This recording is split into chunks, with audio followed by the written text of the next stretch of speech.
एक सच्ची कहानी है जो मैं इस कहानी को अपने भजन के माध्यम से आपको सुना रही हूँ। एक खान साहब थे, वो एक पनवाड़ी की दुकान में रोज पान खाने जाया करते थे। एक दिन उन्होंने उसकी दुकान में एक तस्वीर देखी जिसमें छोटे से बालक की छवि थी। वो खान साहब उस बालक की तस्वीर देखकर पनवाड़ी से कहते हैं कि बालक तो बहुत ही सुंदर है। इसके सिर पर मोर मुकुट, कानों में कुंडल, तन पे पीतांबर और पाँव में पैजनियां कितने सुंदर लग रहे हैं। लेकिन बस एक ही कमी है कि ये जिस जमीन पर खड़ा है वो खुरदरी है और इसके पाँव में जूते भी नहीं हैं। ये खुरदरी जमीन इस नन्हे पाँव में चुभती होगी। ये बात सुनकर पनवाड़ी ने उससे कह दिया कि तो तुम ही ले आओ इसके जूते और उसे पहना दो। बात खान साहब को लग गई। दूसरे दिन ही वो उस बालक के नन्हे पाँव के लिए जूते बनवाकर पनवाड़ी के दुकान पर पहुंच गया और पनवाड़ी से कहा कि देखो, मैं इस बालक के लिए जूते ले आया हूँ, उसे बुला लो, मैं उसे पहना दूंगा। पनवाड़ी ने कहा, अरे ये बालक तो यहाँ नहीं रहता है, ये तो वृंदावन में रहता है, वृंदावन में। खान साहब कहते हैं, वृंदावन में?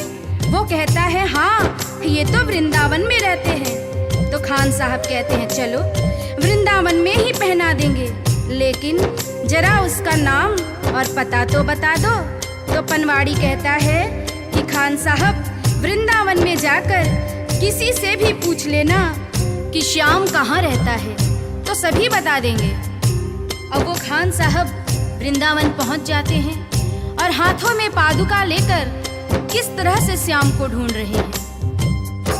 बताओ कहाँ मिलेगा श्याम, बताओ कहाँ मिलेगा श्याम, बताओ कहाँ मिलेगा श्याम, बताओ कहाँ मिलेगा श्याम। चरण पादुका लेकर सबसे, चरण पादुका लेकर सबसे पूछ रहे रस खान, बताओ कहाँ मिलेगा श्याम, बताओ कहाँ मिलेगा श्याम। वृंदावन में चूंकि श्याम के नाम से उस बालक को कोई जानता नहीं था और वो कई दिनों से उसे ढूंढते ढूंढते परेशान हो गए।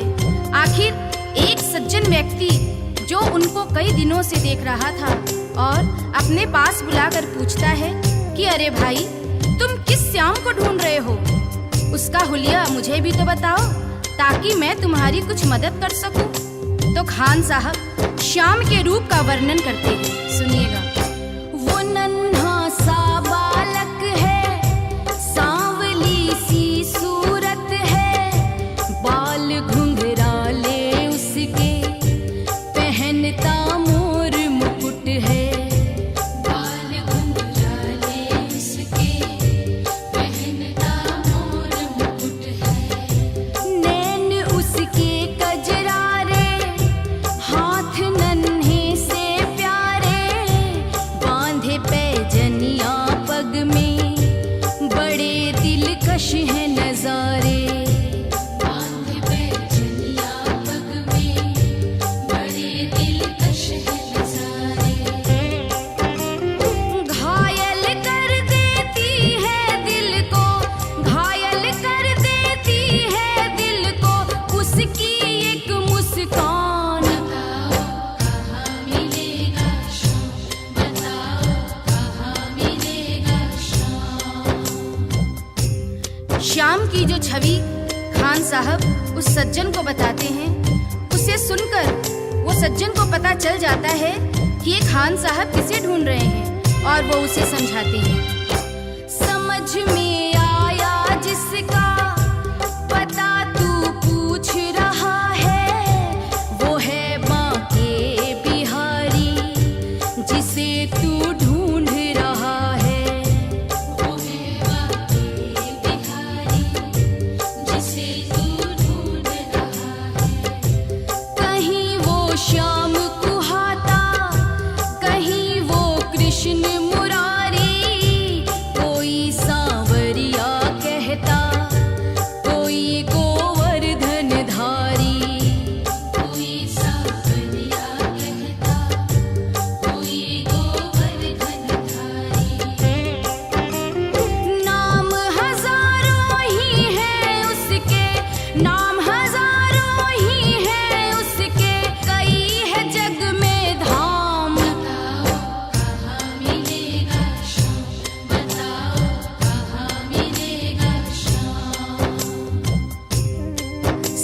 की बातें सुनकर और उससे पता जानकर वो सीधे बांके बिहारी के मंदिर में पहुंच जाते हैं और ज्यों ही मंदिर के अंदर प्रवेश द्वार पर जाने लगते हैं, वहीं खड़ा पुजारी उन्हें मंदिर के अंदर जाने से रोक देता है और कहता है कि तुम अन्य जाति के हो, इसलिए तुम अंदर प्रवेश नहीं कर सकते हो। तो खान साहब उस पुजारी से बहुत मिन्नतें करते हैं, लेकिन वह पुजारी उस खान साहब को आज्ञा नहीं देते हैं और खान साहब को मजबूरीवश क्या करना पड़ता है, सुनिएगा। मुझे ना रोको भाई, मेरी समझो मजबूरी, शाम से मिलने दे दो, बड़ा है काम जरूरी। शाम से मिलने दे दो, बड़ा है काम जरूरी।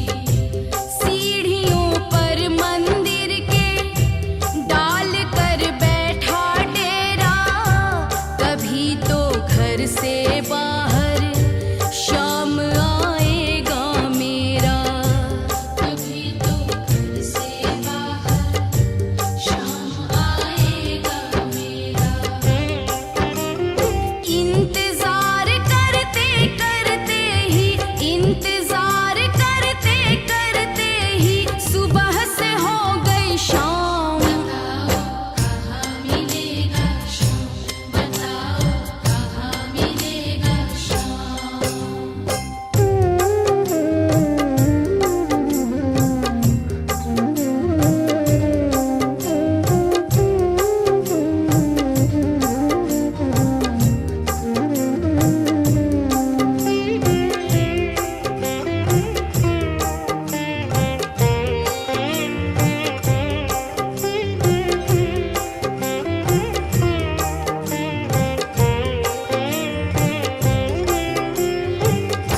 जाग कर रात बिताई, भोर होने को आई, तभी उसके कानों में एक आहट सी आई, तभी उसके कानों में एक आहट सी आई।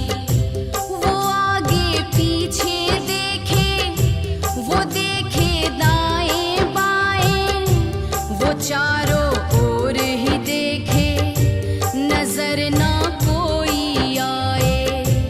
वो चारों ओर ही देखे, नजर ना कोई आए। झुकी नजर तो कदमों में, झुकी नजर तो कदमों में, बैठा था नन्हा श्याम। बताओ कहाँ मिलेगा शाम, बताओ कहाँ मिलेगा शाम। चूंकि भक्तों के लिए यहाँ महत्वपूर्ण संदेश है, इंसान जब तक अपने मद में खोया रहता है, जब तक इधर उधर देखता रहता है, भगवान उसे नजर नहीं आते हैं। जब तक उसका शीश नहीं झुकता है, उस पर भगवान की कृपा नहीं होती है। यहाँ पर जैसे ही खान साहब शीश झुकाकर नीचे की ओर देखते हैं, तो वह बालक नजर आ जाता है और खान साहब खुशी से फूले नहीं समाते हैं और कैसे उस बालक पर अपना प्रेम लुटाते हैं। खुशी से गदगद होकर गोद में उसे उठाया, लगा कर के सीने से बहुत ही प्यार लुटाया, लगा कर के सीने से बहुत ही प्यार लुटाया। पादुका पहनाने को पाँव जैसे ही उठाया, नजारा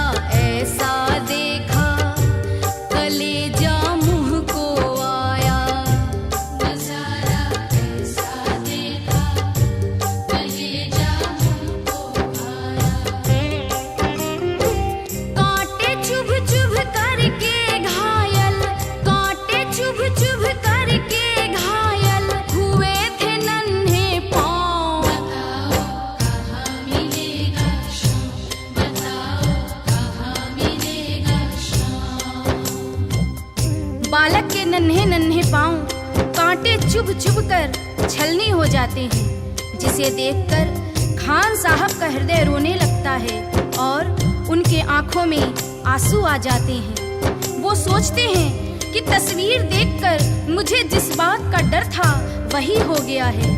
ये खुरदरी जमीन पर चलकर आया है जहां फूलों में कांटे पड़े होंगे, जिससे इसके पांव घायल हो गए हैं। और उस नन्हे बालक से खान साहब रोते रोते कहते हैं, खबर देते तो खुद ही तुम्हारे पास में आता, न पग में छाले पड़ते न चुभता कोई कांटा। अब वो नन्हा बालक उस खान साहब की उंगली पकड़कर मंदिर के अंदर ले जाता है और बांके बिहारी की मूरत की तरफ इशारा करके कहता है कि बोलो खान भाई बोलो, अगर मैं तुम्हें अंदर बुला लेता तो तुम क्या मुझे पहचान पाते?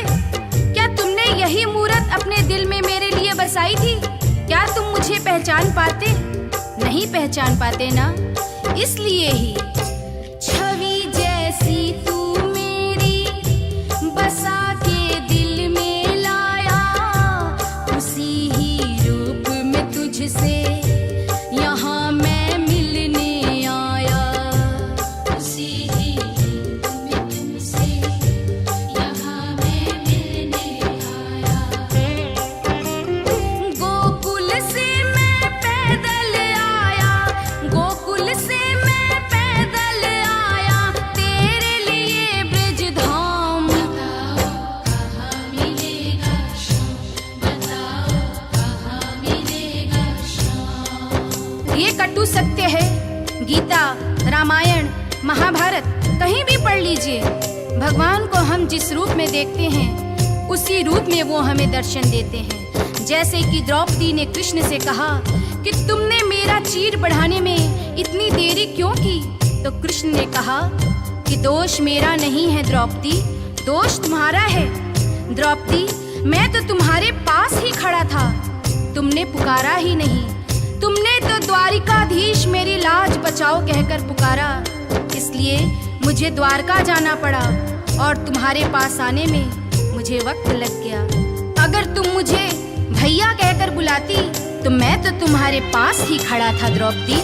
श्याम की बातें सुनकर कवि तो हुआ दीवाना, कहा मुझको भी दे दे तेरे चरणों में ठिकाना, कहा मुझको भी दे दे तेरे चरणों में ठिकाना। तो दुनिया का मालिक है ये मैंने जान लिया है, लिखूंगा पद तेरे